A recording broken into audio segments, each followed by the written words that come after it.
Hi friends, welcome back to our channel. இன்றைக்கி நம்ம ஒரு கிரகப்பிரவேச வீடியோ தான் பார்க்க போகிறோம். எந்த ஊர்லன்னா கோயம்புத்தூரில். நாங்கள் போயிட்டு வந்து கூட 1 வீக் ஆச்சு. பட் இப்போ தான் வீடியோ போடுறதுக்கு வாய்ப்பு கிடச்சிது. எங்கள் வீட்டுக்காரோடைய கசின், அதாவது எங்கள் வீட்டுக்காரோடைய தம்பி, அவங்க தான் வந்துட்டு அப்பார்ட்மெண்ட்டில் ஒரு ஃப்ளாட் வாங்கியிருக்காங்க. எனக்கு இந்த அடுப்பு ரொம்ப பிடிச்சிருந்ததுங்க. சூப்பராக இருந்தது நேரில். இதுதான் வந்து கிச்சனு. நாங்கள் வரத்துக்கு முன்னாடியே பூஜையெல்லாம் முடிஞ்சிருச்சு. ஏன்னா விடிய காத்தாலேயே பூஜை வச்சுருந்தாங்க. நம்ம சேலம்லேருந்து கோயம்புத்தூர் ரீச் ஆகிறதுக்கே 10 o'clock ஆகிடுச்சு. பிள்ளைங்களாம் வந்துட்டு ட்ரெஸ் கூட சேஞ்ச் பண்ணிட்டாங்க. இன்டீரியர் ஒர்க் மட்டும் பெண்டிங்கில் இருக்குது. ஜஸ்ட் கப்போர்ட் மட்டும் ஃபிட் பண்ணியிருக்காங்க. ஆக்சுவலாக கோயம்புத்தூர் கிளம்புறோன்னு உடனே பசங்களாம் வந்துட்டு எங்கெங்கே போகணுன்னு பிளான் பண்ண ஆரம்பிச்சிட்டாங்க. இவங்க வீட்டுக்கு ஆப்போசிட்லேயே தான் வந்துட்டு லூலு ஹைப்பர் மார்க்கெட் இருக்குது. ஸோ நாங்கள் வந்துட்டு ஃபங்க்ஷன் அட்டன் பண்ணிவிட்டு கொஞ்சம் நேரம் ஒரு 11 o'clock மேலே லூலு ஹைப்பர் மார்க்கெட் போயிட்டு அங்கே எல்லாம் சுற்றி பார்த்துட்டு அதுக்கப்புறம் ப்ரூக்ஃபீல்ட் போய் அங்கே போய் பசங்களெல்லாம் விளையாட வச்சுட்டு வந்தோம். இங்கே வந்து அப்பார்ட்மெண்ட்லேயே கீழே வந்து ஒரு க்ளப் ஹவுஸ் மாதிரி இருக்குது. அங்கே வந்து ஃபங்க்ஷன் வைக்கிறவங்க எல்லாம் வந்து ஃபங்க்ஷன் அரேஞ்ச் பண்ணிக்கலாம். இதுக்கு வந்து செப்பரேட்டாக மினிமலாக ஒரு சார்ஜ் பண்ணுறாங்க. பசங்க ஸ்டடீஸ்க்காக தான் அவங்க இந்த அப்பார்ட்மெண்ட்டில் ஃப்ளாட் வாங்கியிருக்காங்க. அவங்களுக்கு வாழ்த்துக்களை தெரிவிச்சுட்டு நாங்கள் அப்படியே ஹைப்பர் மார்க்கெட் போயிட்டோம். ஆக்சுவலாக நாங்கள் ஃபஸ்ட் டைம் இப்போ தாங்க லூலு ஹைப்பர் மார்க்கெட் போகிறோம். இதுக்கு முன்னாடி போனதில்லை. லிங்கேஷ்க்கு செம்ம குஷி. ட்ராலி எடுத்துக்கிட்டு என்னென்ன எடுத்து உள்ளே போடலான்னு பார்த்துக்கிட்டு இருந்தார். நான் வந்து கொஞ்சம் வீட்டுக்கு என்ன தேவை, ஸ்நாக்ஸ் என்ன தேவை, இதெல்லாம் மட்டும் வாங்கிக்கலாம். ஏன்னா நம்ம அந்த மளிகையெல்லாம் இங்கேயே வாங்கிடுறோம். ஸோ அதையெல்லாம் நம்ம கோயம்புத்தூர்லேருந்து தூக்கிட்டு வரணும்னு சொல்லிட்டு ஸ்நாக்ஸ் ஐட்டம்ஸ், அதுக்கப்புறம் ஸ்கூல் ரீஓப்பன் ஆகிற டைம் போயிருந்தோமா, அவங்களுக்கு தேவையான ஸ்கூலுக்கு தேவையான திங்ஸ் எல்லாம் வாங்கினாங்க. நம்ம சேலமில் இருக்கிற ரிலையன்ஸ் மாலே வந்து ஒரு 6-7 மடங்கு பெருசாக இருந்தால் எப்படிங்க இருக்கும், அந்த மாதிரி இருந்தது. இங்கே வந்துட்டு ஃபுட்டும் அவைலபிளாக இருக்குது.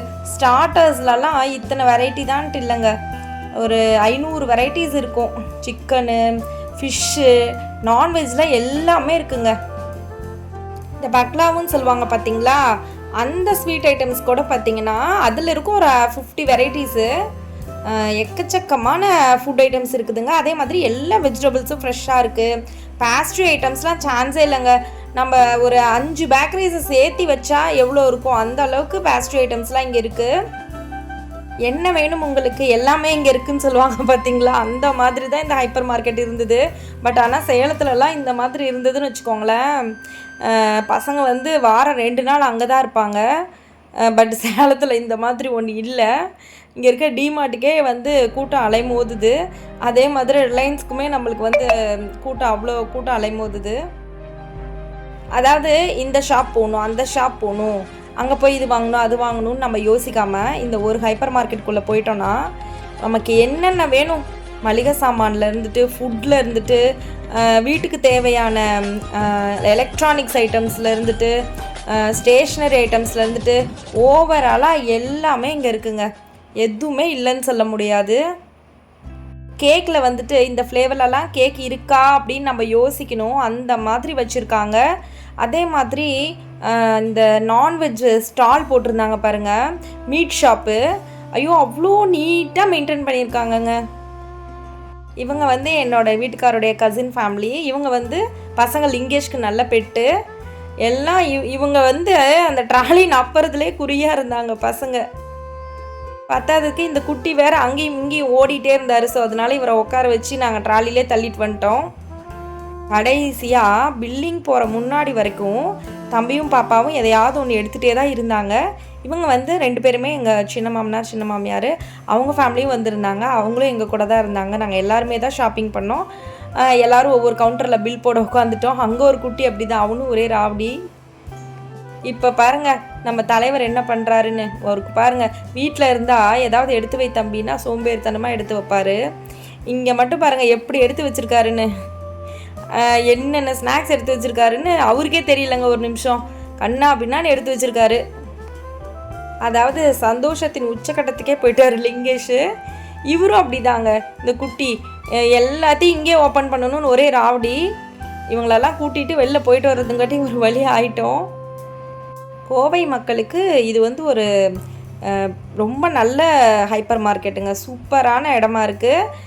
உள்ளே வந்துட்டு நம்ம ஃபுட் வாங்கியிருந்தோம். நான்வெஜ்ஜில் ஏதோ ஸ்டார்டர்ஸ் வாங்கியிருந்தாங்க. பட் உள்ளே சாப்பிட அலோவ் பண்ணலையாட்டங்குது. வெளியில் தான் வந்து எல்லோரும் ஷேர் பண்ணி சாப்பிட்டுட்டு இருந்தோம். இது வந்து ஒரு நல்ல எக்ஸ்பீரியன்ஸாக இருந்தது. ரொம்ப நாள் கழித்து எல்லோரும் ஒரு இடத்துல மீட்டப் பண்ணி இந்த மாதிரி வெளியில் போனது. அதுக்கப்புறம் நாங்கள் ப்ரூக்ஃபீல்ட் போயிட்டோம். இங்கேயும் நாங்கள் இப்போ தாங்க ஃபர்ஸ்ட் டைம் போகிறோம். ப்ரூக்ஃபீல்டு மாலுக்கு போயிட்டு ஸ்னோ ஃபேண்டசி அங்கே வந்துட்டு நான் போகலைங்க. நான் வந்து குழந்தைய வச்சுட்டு நான் எங்கள் வீட்டுக்காரு அவங்க கசின்லாம் இருந்துட்டோம். அவங்க சித்தி யானேஷ், கிருத்திஷ், விஸ்வதா இவங்க மட்டும்தான் போனாங்க. உள்ளே நல்லா இருந்ததுன்னு சொன்னாங்க. 550 சார்ஜ் பண்ணாங்க. சென்டிமீட்டர் கணக்கு தான். லிங்கேஷ்க்கு வந்துட்டு 450 சார்ஜ் பண்ணாங்க. அடல்ட்ஸ்க்கு 550 சார்ஜ் பண்ணுறாங்க. லிங்கேஷ்க்கு பேசிக்காகவே வந்து குளிர்னா ரொம்ப ஆகாதுங்க. அவர் பாருங்கள் எப்படி உட்காந்துட்ருக்காருன்னு. நான் போயே தீருவேன்னு சொல்லி உள்ளே போனார். அங்கே போய் இங்கே உட்காந்துட்ருக்காரு பாருங்கள். விஸ்வதா அப்படி கிடையாது, தியானேஷும் அப்படி கிடையாது. அவங்கெல்லாம் நல்லா விளையாண்டாங்க. இவர் மட்டும்தான் வந்துட்டு கொஞ்சம் நேரம் உட்காந்துட்டே இருந்தாராம். அதுக்கப்புறம் தான் விளையாட வந்தாருன்னு சொன்னாங்க. கூலிங் வந்து ரொம்ப அதிகமாக இருந்ததுன்னு சொன்னாங்க. நாங்கள் நார்மலாக இங்கே சேலமில் ஒரு ஸ்னோ பார்க் இருக்குது, அங்கே போயிருக்கோம். அங்கே விட 2-3 மடங்கு அதிகமாக இருந்ததுமா. உள்ளே நல்லா என்ஜாய் பண்ணுறதுக்கு பிளேசஸ்லாம் நிறைய இருந்தது. இவங்க உள்ளே போய் ஒரு 1/2 hour கூட இல்லைங்க, உடனே வெளியில் ஓடி வந்துட்டாங்க. முடியலே ஆட்டுங்குது. நான் வந்து ப்ரூக்ஃபீல்டு மாலில் மற்ற எதுவுமே எடுக்கலைங்க. எனக்கு வந்து வீடியோ எடுத்து கொடுக்கவும் ஆள் இல்லை. இந்த பசங்களாம் வந்துட்டு பார்த்திங்கன்னா அங்கேயும் இங்கேயும் ஓடிக்கிட்டே இருந்தாங்களா. என்னோடய ஹஸ்பண்ட்லாம் பெருசாக வீடியோ எடுக்கிற இன்ட்ரெஸ்ட் கிடையாது. ஸோ மற்றதெல்லாம் எதுவுமே என்னால் எடுக்க முடியல. இந்த ஸ்னோ சிட்டி வந்துட்டு வர்த்தபுளாக இருந்ததுன்னு சொன்னாங்க. நாங்கள் கோவை போன அன்றைக்கி சரியான மழைங்க ரிட்டன் ஆகும்போது.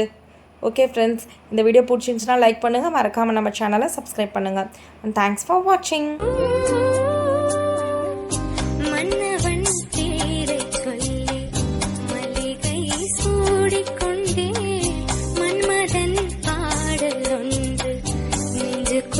பாடிக்கொண்டு